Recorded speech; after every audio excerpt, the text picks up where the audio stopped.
쉬는 시간을 이렇게 조금씩 많이 갖죠. 자, 그럼 이제 토지를 했는데 다음에 배울 지금 승용차 할 건데 승용차도 재밌습니다. 국세청이 차를 정말 싫어해요. 극혐하죠, 극혐. 왜요? 이제 그 이유를 배울 겁니다. 왜 국세청이 차를 싫어하는가. 그럼 이제 세 번째 주제죠. 좀 굵직한 주제로는 토지랑 이렇게 승용차 2개 정도가 있는데요. 시험에 엄청 잘 나옵니다.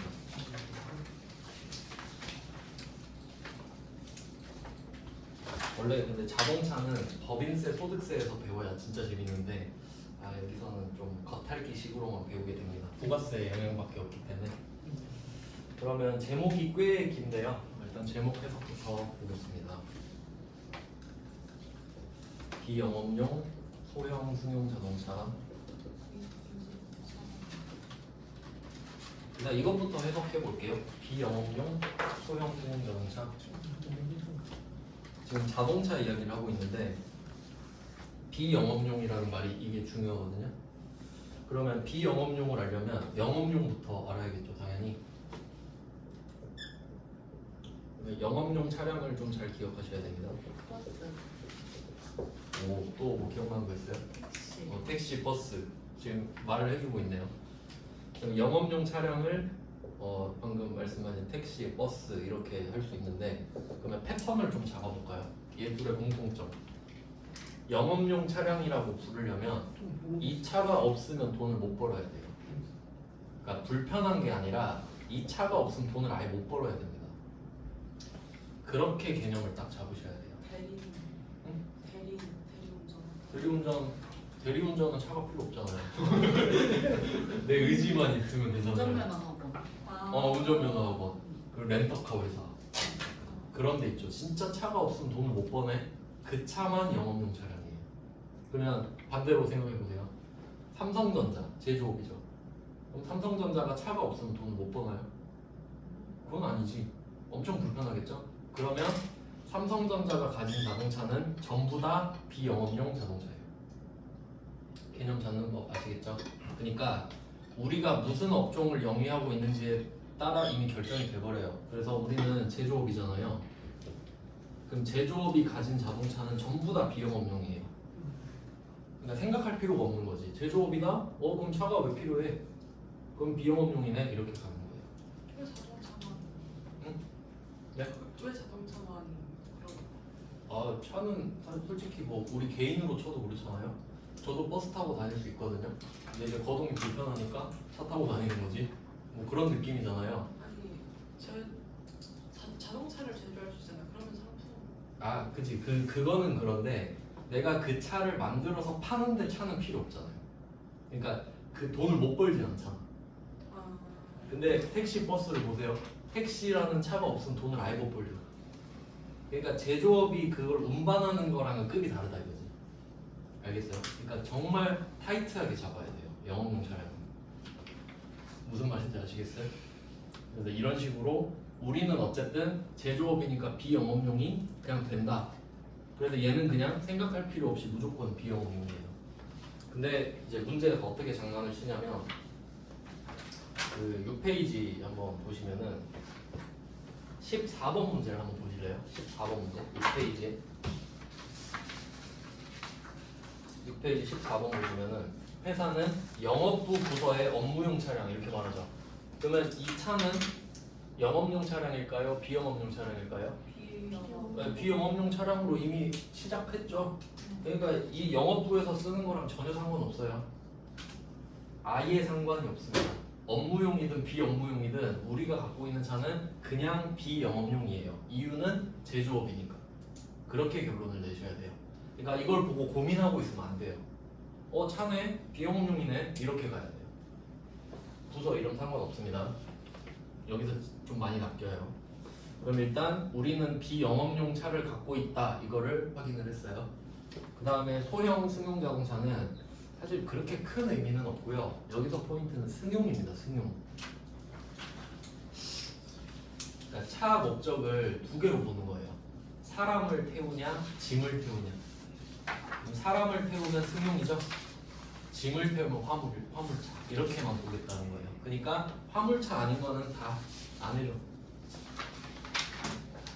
그래서 네, 이런 식으로 정리가 됩니다. 그러면 이렇게 된 거는 우리는 비영업용은 이미 됐고요. 그러면 타는 용도로 하면 다 안 해주겠다는 거예요. 부가세를 다 안 해주겠다.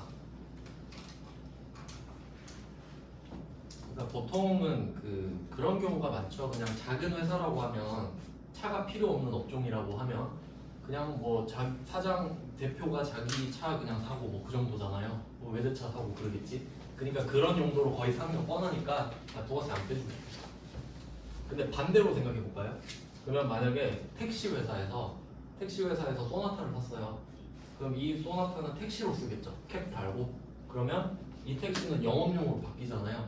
그럼 그때 산 부가세를 빼줍니다. 왜냐하면 차가 필요해서 산 거잖아요. 그런 느낌이라는 거지. 그래서 비영업용 소형 승용 자동차 구입 안 되고 유지 안 되고 임차도 안 돼요. 그러니까 렌트도 부가세 안 빼줄 거고 기름 넣는 것도 안 해줄 거고 주차비도 안 빼줄 거고 다 안 해줄 거야. 사지 마 이 말이죠. 이렇게 해도 다 사는데 이렇게라도 해놔야 조금이라도 막죠. 그럼 이게 기본 골자인데 근데 이 승용차로 안 보는 게 3개 있어요. 시험에 이제 잘 나오는 게 3개가 있어서 반대를 한번 적어볼게요. 그러면 일단 승용차에서 찾을 수 있는 거 화물차를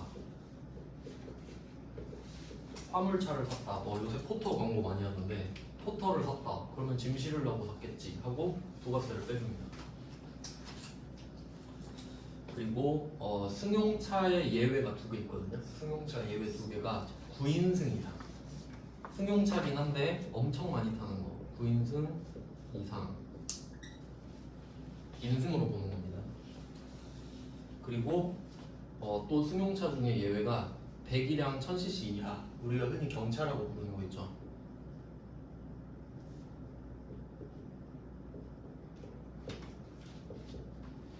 이렇게 3개는 세액공제를 해줍니다. 그러니까 지금 위 안 해준다는 소리잖아요. 얘는 해주겠다 소리. 얘는 세액공제 합니다.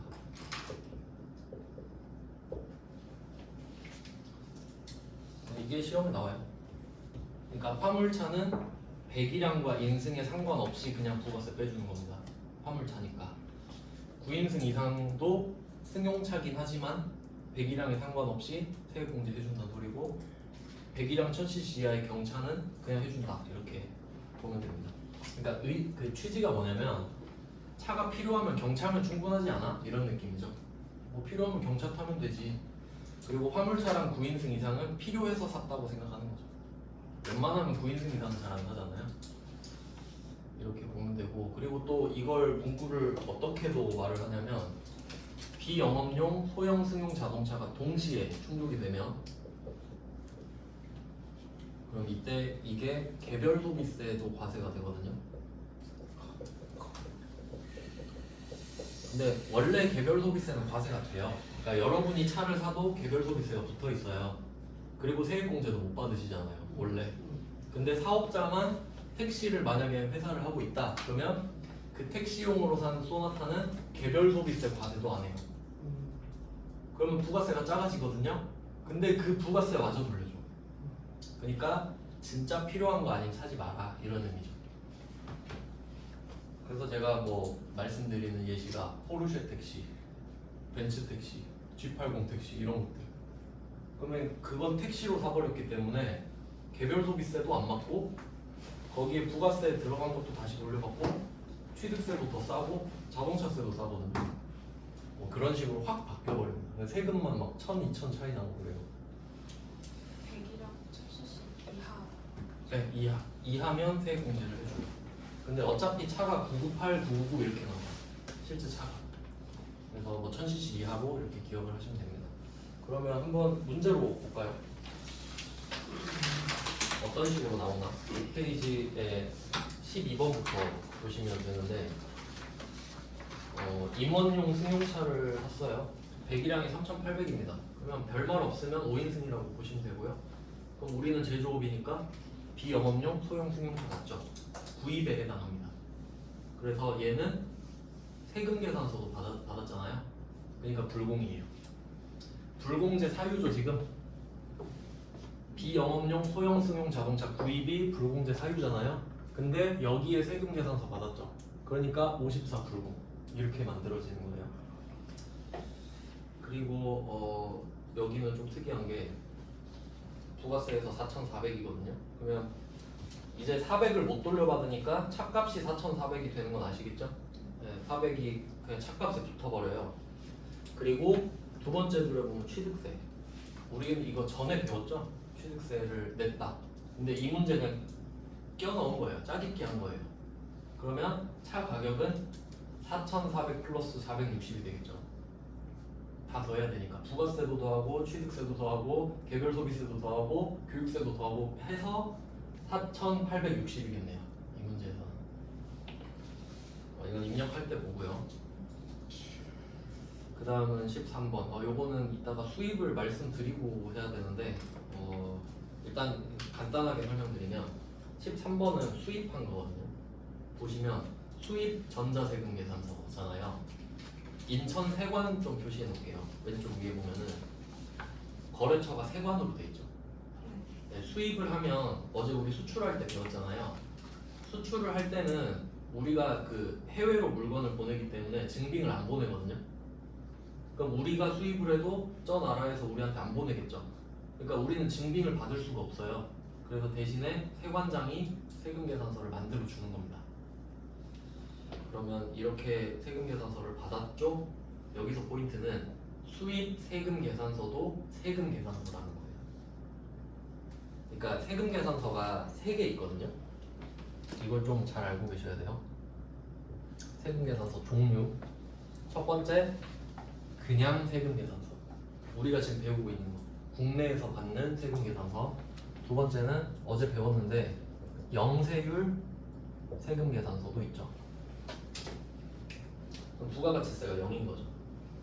그 다음에 세 번째가 지금 보는 수입 세금 계산서.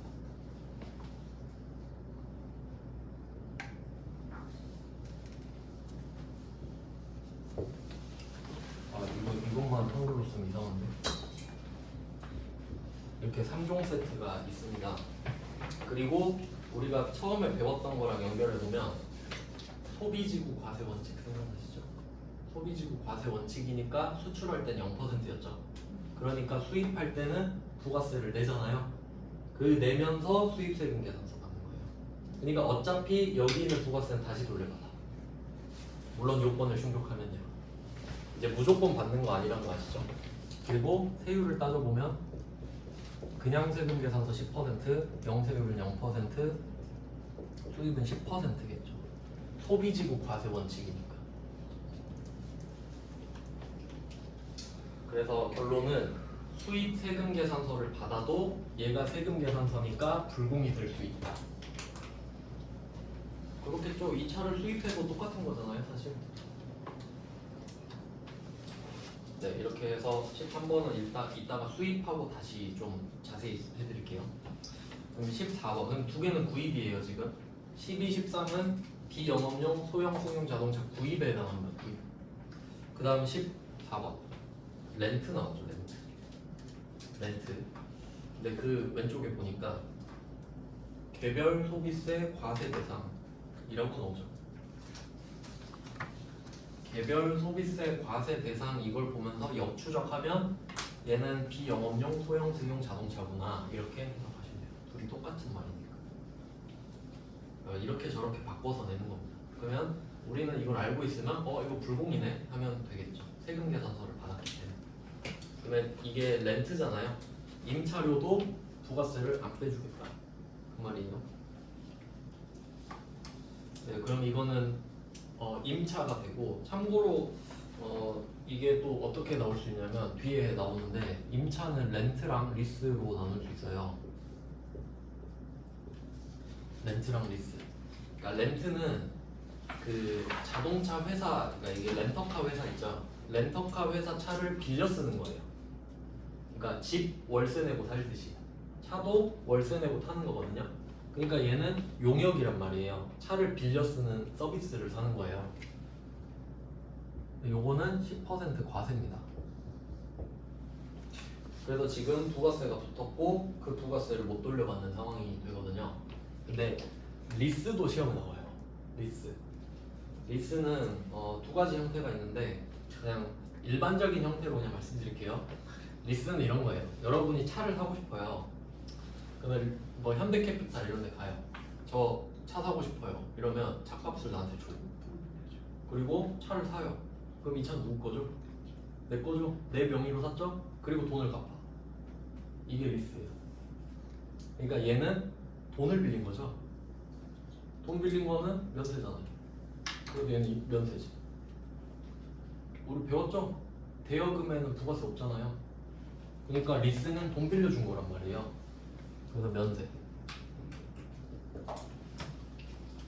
그러면 차를 리스했다 이렇게 나올 수도 있겠죠. 그러면 걔는 어차피 부가세가 없으니까 불공이 성립할 수가 없죠. 내질 않았는데 뭘 못 돌려받겠어요. 그래서 얘는 계산서를 받았다 이렇게 나올 겁니다. 면세기 때문에. 그럼 뒤쪽에 나올 거예요. 그래서 임차도 받습니다. 렌트. 그리고 15번 문제예요. 15번 문제는 대표이사 영업용으로 사용하는데 이거 필요 없는 말이죠. 그냥 승용차 100이랑만 보시면 돼요. 2000cc. 원래는 보통 1998 이렇게 나오는데 어쨌든 1000 넘었으니까 이건 불공 대상이 되죠. 아 그리고 여기에는 다른 디테일도 하나 있는데 지금 교환을 했잖아요. 교환. 자동차 부품을 교환했다. 그러면 자동차 부품을 교환하면은 일반적으로는 자본적 지출은 아니에요. 그래서 차 소모품 갈았는데 차가 막 갑자기 좋아지고 그런 경우는 없죠. 보통 뭐 엔진오일 갈면 현상 유지하고 타이어 갈면 현상 유지하고 그런 거잖아요. 그래서 자동차를 수리했다 그러면 보통 수익적 지출이에요. 그러니까 비용 처리를 한다는 소리지. 차량 유지비로. 일반적으로는 그렇습니다. 그래서 여기는 차량 유지비를 말을 해주는 게 그런 이유예요. 그냥 뭐 소소하게 소모품 갈았다 이 정도 느낌이고요. 그리고 세금 계산서를 받았잖아요. 그러니까 불공이 되는 거예요. 세금 계산서 받고 불공제 사유에 해당하니까 불공이 됐어요. 근데 결제를 카드로 했죠. 그럼 우리는 두 개를 받거든요. 세금 계산서랑 카드 전표 두 개 받죠. 어제 말씀드렸는데 한 거래에 대해서 두 개의 증빙을 받으면 한 개만 인정해 준다. 그 중에 생도 하나. 세금 계산서만 인정이 되기 때문에 불공이 되는 거예요.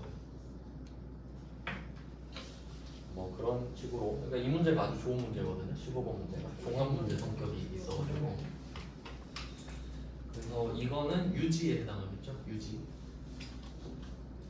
그 다음에 수익적 지출이 하나 있으니까 밑에 자본적 지출도 하나 넣어봤거든요. 참고로 보시면 돼요. 좀 말이 안 된다고 생각은 하는데 차를 지금 사고로 지금 엔진을 교체했대요. 요새는 보통 폐차를 하지 않나. 근데 440 주고 엔진을 굳이 교체했대요. 근데 문제 내려고 만든 거죠. 그럼 엔진을 고치면 원래 못 굴러가던 차가 이제 굴러가게 됐잖아요. 그럼 차가 좋아진 거예요. 그러니까 자본적 지출. 그냥 뭐 문제를 냈으니까 그냥 그러려니 하고 풀어야죠. 그냥 억지로 사실 낸 건데. 아 그리고 여기서 어음을 지급했다고 하거든요. 그럼 지급어음이죠? 아니요. 오 잘하네 이제. 힘 흔들림이 없네. 그렇게 해야 됩니다. 내가 계속 물어보는 거예요. 생각하시라고. 원재료랑 상품이 아니니까 미지급까지. 어음을 주더라도 중요한 게 아니니까. 네, 그럼 유지를 지금 보고 있습니다. 수익적 지출, 자본적 지출 다 수리죠. 그 다음에 7페이지를 보시면은 17번이죠. 17번. 영업부 업무용 승용차. 이거 필요 없는 말이죠. 뒤에 개별 소비세 과세 대상. 이게 중요한 말이네요. 그러면 세금 계산서까지 확인하시고 불공 이렇게 대답해야 되죠. 바로 불공이 아닙니다. 그리고 지금 주유비라고 나왔는데 77,000원이 공급대가잖아요. 그러면 공급대가가 부가가치세가 포함됐다는 걸 알고 계셔야 되죠. 그러니까 7만원, 7,000원 이렇게 됐는데 7,000원을 못 돌려받는 거예요. 유지비에 해당하니까. 그 다음은 18번 문제입니다. 3300cc고요. 주차권. 그럼 당연히 안 되겠죠. 유지비. 이것도 유지비. 그러니까 수리하고 주유하고 주차하는 것까지 다 유지로 들어가니까 아무것도 해주지 않겠다는 거예요. 그러니까 부가세 못 돌려받으면서 한번 타봐라 이런 느낌이죠. 근데 이게 부가가치세만 배우니까 조금 임팩트가 그런데 원래는 법인세까지 좀 연결을 하잖아요. 근데 이게 부가세를 못 돌려받잖아요. 근데 대신 비용 처리는 되는 거예요. 법인세가 다운되네요. 네, 그러니까 비용 처리. 간단하게 좀 말씀드리면은 그냥 뭐 간단하게 한 10만 원 이렇게 해볼게요. 10만 원. 내가 차 유지하는데 100만 원이 들었고 10만 원 부가세가 붙었다 이렇게 되잖아요. 근데 만약에 이 유지비가 수리비가 택시잖아요. 그러면 내가 10만 원 냈던 걸 그대로 100% 돌려받는 거예요. 맞죠? 그러니까 부가가치세는 100% 환급이란 게 엄청난 메리트입니다. 다시 돌려받으니까 안 낸 게 돼버리잖아요. 근데 만약에 내가 그냥 타고 다니는 개인용 차다. 택시가 아니고 그러면 이 10만 원은 못 돌려받잖아요. 대신에 비용 처리가 돼서 그럼 그 법인세는 2억 이하가 세율이 9%거든요. 그러면 이 10만 원이 9%를 깎아주는 역할을 해요. 10만 원만큼은 그러니까 예를 들어 내가 법인세를 계산할 때 뭐 한 200만 원 이렇게 했다고 할게요. 내 200을 벌었어요. 근데 이게 비용으로 들어가는 거예요. 비용으로 들어가. 그러면 이렇게 해서 190만 원을 벌었다 이렇게 되면 여기에 세율을 9% 곱하는 거거든요.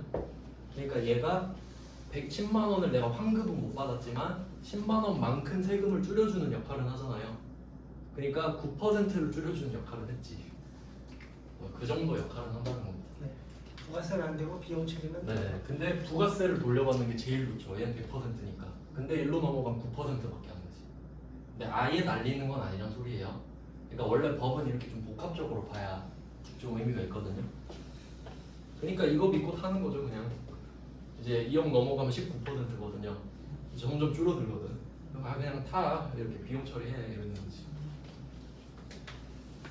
자, 그러면 차. 이거 벌써 끝이네. 요거는 그 뒤쪽에 그 매입 과세 쪽이랑 좀 연결해서 볼게요.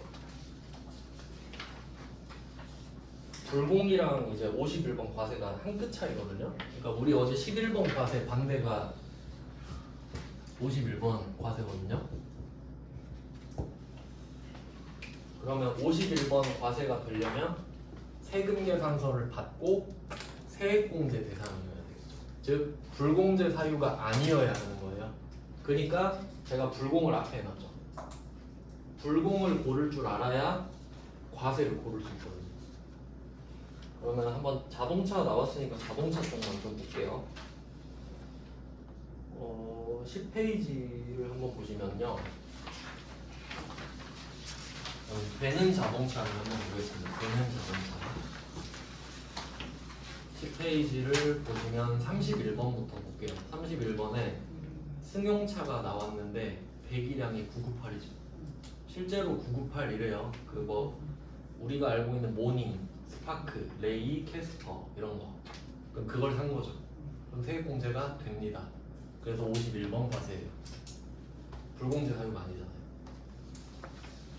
그러니까 문제 내기 딱 좋잖아요. 그 다음에 32번. 바로 밑에 32번은 998 업무용 승용차를 렌트했죠. 그럼 이것도 51번 과세예요. 부가세 돌려받습니다. 왜냐면 경차니까 사는 것도 되고 렌트도 되고. 그 다음은 11페이지도 가볼게요. 그냥 쭉 훑어볼게요. 바로 비교하는 겁니다. 11페이지를 보시면은 33번에 화물 트럭 보이시죠? 그러니까 아예 말을 안 해버리죠. 배기량 인승 말 안 하죠. 되니까 그냥 세금 계산서 받았네 51번 이렇게 되고요. 그리고 외상으로 구입했으니까 외상리입금이죠. 미지급금. 지금 자동차 차량 운반구를 외상으로 썼잖아요. 계정권하고 외상리입금 아니죠? 미지급금이죠. 그냥 뭐 그거는 이제 계속 생각하셔야 되고. 그리고 제가 지금 전산세무 1급 문제를 넣었는데 우리 이거 배웠었거든요. 생각나나 봐봐요. 의무적으로 매입해야 되는 채권 어디서 본 적 있지 않아요? 유형자산할 때 배웠잖아요. 그 문제를 여기 껴놓은 거예요.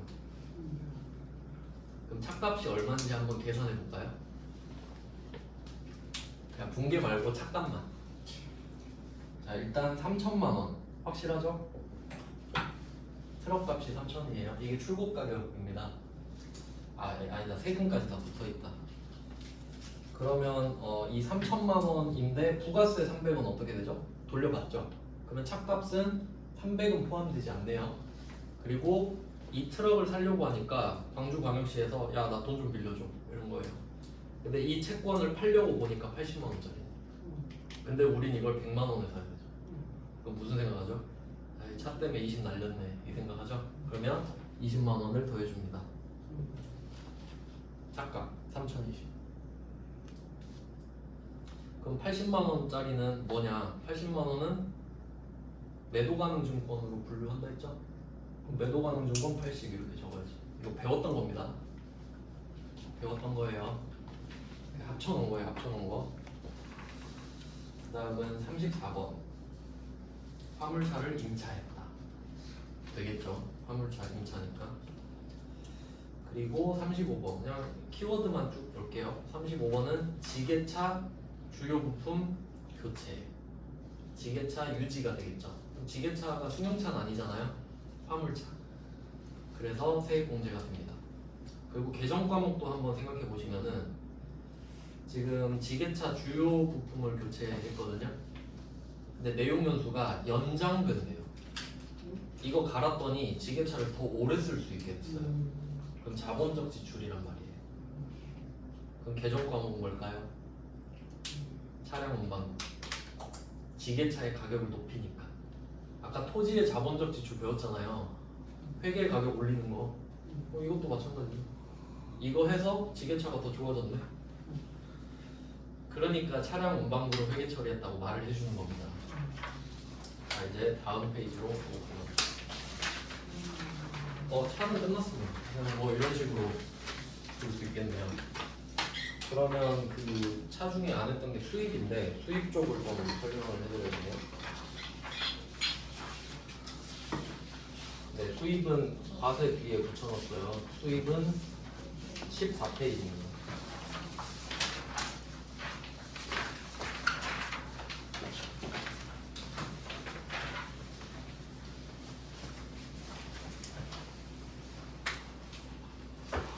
이번에는 수입을 해볼 거예요. 수출이 아니라.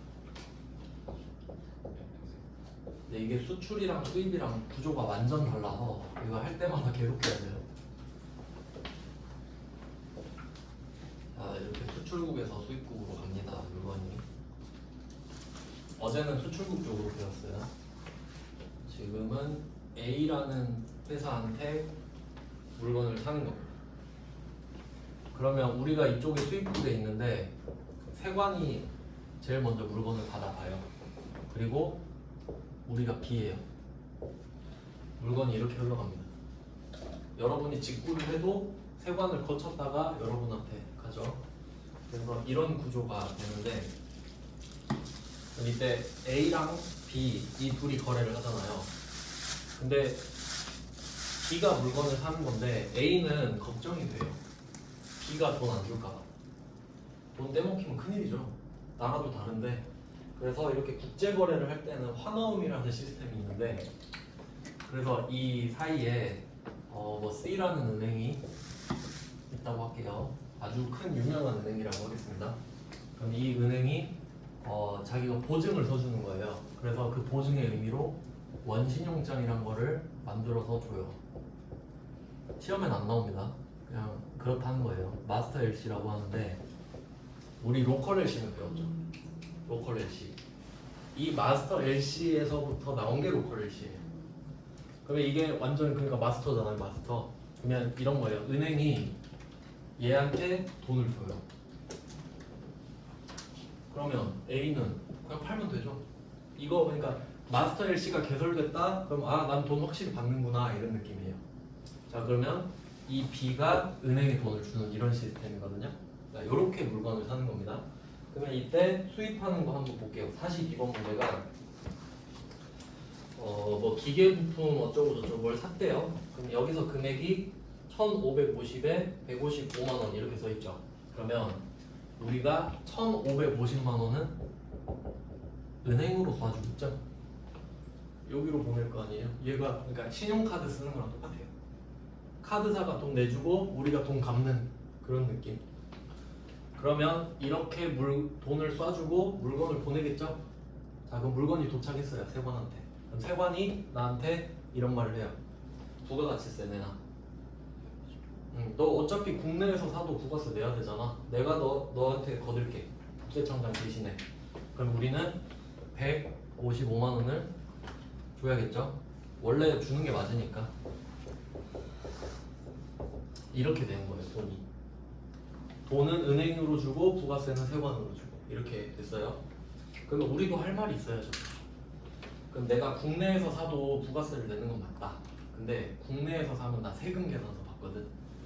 세금 계산서 받으면 이 돈을 돌려받을 수 있으니까 그럼 너도 세금 계산서 줘 라고 하는 거지. 근데 A가 증빙을 안 보냈겠죠. 0%로 보냈겠죠. 그러니까 세관이 10%로 과세를 하면서 그럼 수입세금 계산서 줄게 이렇게 되는 거죠. 그래야 이 1,550에 대한 것까지 비용 처리가 되는 거예요. 우린 이제 두 개 생각해야 돼요. 이 155만 원은 황금용이고 거고요. 이 1,550은 비용 처리가 되는 거예요. 세금을 깎아주는 역할을 할 거예요. 근데 해외에서 사면은 증빙을 안 보내주니까 원래 비용 처리를 못 하잖아요. 그러니까 세관장이 A 대신에 수입세금 계산서를 준 겁니다. 국내에서 물건을 산 것처럼 만들어주는 거예요. 이거 어차피 우리 환급받으면 되죠. 이런 내용이에요. 그러니까 수입 유형은 포인트가 뭐냐면 우리가 수입을 딱 적을 때 1,550만 원을 적을 거거든요. 근데 밑에 써지는 금액 있죠. 부가세 대급금 155만 원 써지고 끝나요. 왜일까? 내가 세관장한테 155만 원을 내면서 수입세금 계산서를 받거든요. 근데 1,550을 주는 건 별개의 일이거든. 이 1,550을 주는 건 일반 전표에 쓸 거예요. 이 거래랑 별개잖아요. 꼭 이날에 돈 줘야 되는 거 아니죠? 그러니까 돈을 주는 거는 별개의 일이라고. 부가가치세랑 그러니까 수입세금 계산서는 부가가치세를 내면서 받아요. 근데 이 돈은 지금 주는 거 아니라고. 그럼 이쪽이 일반 전표고 아래쪽이 매출 매입. 네, 메인 매출 전표에 수입 유형으로 써서 얘 두 개가 하나의 거래로 완성되는 거예요. 일반 전표랑 메인 매출 전표 합작으로. 그래야 1,550은 뭐 원재료 이렇게 될 거고 얘는 부가세 대급금으로 다시 환급받을 거 아니에요. 근데 이 거래는 필연적으로 두 개가 따로 일어나거든요. 수입할 때는 이 두 개 날짜가 꼭 같을 이유는 없죠. 결과값은 같이 나오는데 어쨌든 쓸 때는 따로 써야 된다. 그죠. 이 두 개의 날짜가 같을 확률은 거의 없는 거죠. 근데 이걸 물어보진 않아요. 우리한테는 이것만 물어봐. 부가가치세 맨날 수입세금 계산서 받는 거. 이건 한 번도 물어본 적 없어요. 근데 이해를 돕기 위해 말씀드리는 거예요. 그래서 42번 문제를 한번 보시면은 이런 디테일한 포인트가 있어요. 잘 보면은 일본 노무라사한테 수입했다 그러죠. 근데 거래처는 노무라사가 아니라 양산세관입니다. 이유는 증빙을 주고받는 곳이 거래처거든요. 그래서 노무라사 써서 틀리는 경우가 많겠죠. 근데 보통은 그렇게 해놔요. 노무라사 검색 안 되게 해놔요. 하도 틀리니까. 그래도 수입 세금 계산서 짝꿍은 세관장이다. 이거 기억하세요? 세관. 그리고 계정 과목 한번 생각해 볼까요? 계정 과목. 지금 우리가 뭘 샀는지 한번 생각해 볼게요. 안전용 기계. 공장용 기계 부품은 왓에 대한 대답이죠. 너 뭐 샀어? 나 공장용 기계 부품. 근데 이걸 우리가 사다가 팔 수도 있고 이걸로 제품 조립해서 팔 수도 있죠. 그러면 팔 목적이면 상품이고 재료로 쓸 거면 원재료잖아요. 그럼 혹시 알 수 있어요? 계정 과목 뭔지? 알 수 없죠. 왜 알 수 없냐면 필요 없으니까. 우리 부가세만 쓰면 되잖아요. 부가세 대급금으로 끝나는데 이건 지금 이 거래가 아니잖아요. 그러니까 안 알려주는 거예요. 아시겠죠? 어떤 느낌인지? 그러니까 이런 의도가 있는 거예요. 그래서 세관장 입력하시고 밑에 부가세만 나오는데 놀라면 안 돼요. 왜 막 감독관 부르고 그러면 안 된다는 소리예요. 원래 그런 거니까. 감독관도 어차피 모르겠죠. 그럼 이런 느낌이라는 겁니다. 그러면 밑에도 한번 볼까요? 43번. 43번은 직원들 외근에 사용하기 위해, 여기서 포인트는 매입세 공제가 가능한 승합차. 몇 인승인 거죠? 9인승 이상인 거지. 근데 또 오해하면 안 되는 게요. 우리가 일상적으로 승합차라는 말 쓰잖아요. 근데 뭐 만약에 7인승도 승합차라 부를 수 있죠. 근데 여기서 승합차는 9인승 이상만. 무슨 말인지 아시겠죠? 그래서 매입세 공제가 가능한 승합차는 9인승 이상이구나 이렇게 해석하셔야 돼요. 왜냐면 저라면 이렇게 낼 거예요. 7인승 승합차를 샀다. 그럼 세액 공제 안 되죠? 근데 7인승도 승합차로 부를 수는 있잖아요. 그러니까 그런 느낌으로 낼 수 있다는 거지.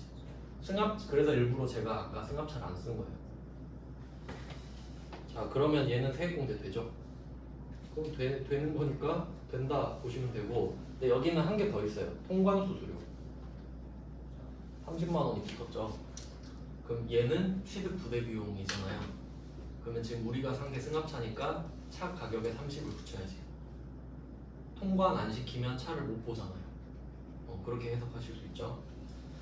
그러니까 밑에 보면 통관 수수료랑 부가가치세만 회계처리해. 당연한 말이에요.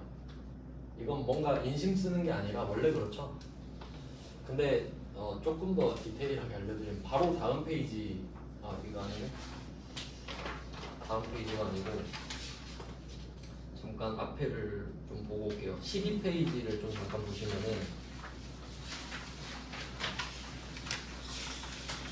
12페이지 밑에 38번 보세요.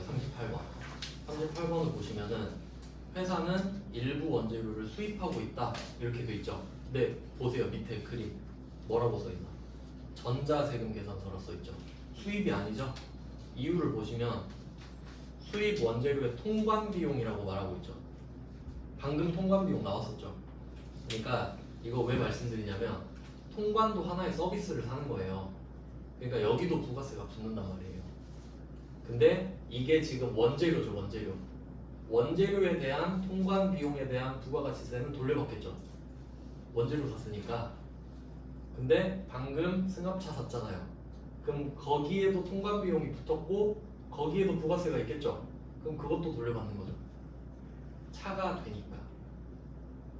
근데 그러니까 제가 말씀드리고 싶은 거는 방금 본 43번 문제가 통관 수수료 30만 원 이렇게 뭉개서 표현했잖아요. 근데 원래는 부가세 얘기도 해야 된다는 거예요. 얘도 세금 계산서를 따로 받아야 되잖아요. 근데 지금 이 출제자가 내고 싶은 건 뭐냐면 이 30만 원을 차량 운반부로 해야 되는 거 알아? 이거 물어보고 싶은 거예요. 그냥 알아 하고 차량 운반부 30 추가하면 되는 거예요. 아시겠죠? 그러니까 시험에 나오는 스타일을 알려드린 거고 실제를 알려드린 거예요. 그러니까 가라죠, 가라 사실. 그 다음에 44번도 한번 볼게요. 밑에 이것도 좀 중요한 문제인데 44번 14페이지에 44번. 여기에서 독일의 포드사에서 상품을 수입하면서 이 말을 했거든요. 근데 뭘 샀다고 말은 하지 않는데 저는 이게 독일의 포드사를 보고 그냥 자동차겠거니 생각했어요. 포드는 미국 회사긴 하지만. 그러면 자동차를 상품으로 사서 수입한다고 생각해보세요. 그러니까 아까 그 BMW 수입했다 이게 아니라 이 차를 우리가 수입해서 팔아요. 국내에. 그런데 있죠. 외제차도 다 수입해서 파는 거죠. 그러면 이 차는 영업용 차량이에요. 자동차는. 맞죠? 차를 떼다가 파는 회사 있을 거 아니에요. 그러면 그 회사는 차 없으면 돈 못 벌죠. 그러니까 차를 상품으로 샀다 이 말은 이 차가 영업용 차량이라는 소리예요. 그래서 세액 공제를 받는다는 거예요. 그 정도까지 알면은 차는 마스터한 거라 볼 수 있어요. 그리고 여기는 관세가 나오는데 관세에는 부가세가 안 붙습니다. 근데 아까 통관 수수료는 용역이니까 부가세가 붙는 거였고요. 네, 그 정도 생각해 보시면 되겠고요. 이제 수입을 봤으니까 아까 안 봤던 6페이지 이거 하나만 보고 오시겠습니다. 6페이지의 13번 문제. 이제 이것까지 보면은 완성이에요, 완성. 그러면 지금 그 국내에서 거래를 하는 거는 54번 불공이냐 51번 과세냐 이런 이야기였고요. 근데 이제 수입하는 내용은 국내 해외 이렇게 할게요. 사오는 이야기를 했을 때 수입 세금 계산서를 받아도 세액공제를 받는 거거든요. 그래서 51번 대신에 55번 수입이 들어가는 거예요. 그리고 이제 13번 문제를 보시면 독일 와츠 자동차로부터 5인승 업무용 승용차를 수입했다. 5인승 그리고 1000cc 넘죠. 그러니까 얘는 불공이에요. 왜? 세금 계산서 받았으니까. 수입 세금 계산서도 세금 계산서라고 그랬죠. 그래서 수입을 해도 안 되는 건 그냥 불공인 거예요. 그러니까 지금 국내에서 산 거랑 해외에서 갖고 온 거 두 개 보고 있잖아요. 그러면 국내에서 샀는데 세금 계산서 받고 세액공제 되는 건 51번 과세. 해외에서 사왔는데 세금 계산서 받고 세액공제 되는 건 55번 수입. 알겠죠? 이 두 개는 다르다 이거예요. 공제가 될 때. 근데 안 될 때는 똑같다 이거지. 안 되는데 뭐하러 구분하겠어요? 되면 국내 해외를 나누지. 되니까. 근데 안 되면 뭐하러 나누겠어요? 그러니까 해외에서 갖고 온 것도 안 되니까 그냥 불공에 다 집어 넣어버리는 거예요. 그러니까 수입 세금 계산서가 지금 불공이 있는 이유를 말씀드린 거예요. 그래서 아까 세액공제가 되는 승합차는 55번에서 배웠잖아요. 얘는 공제 안 되죠. 그러니까 불공에서 배우잖아요. 그런 차이가 있어요. 네, 차는 여기까지 하고 또 좀 쉬다가 다음 주제 이제 중요한 건 거의 다 했습니다.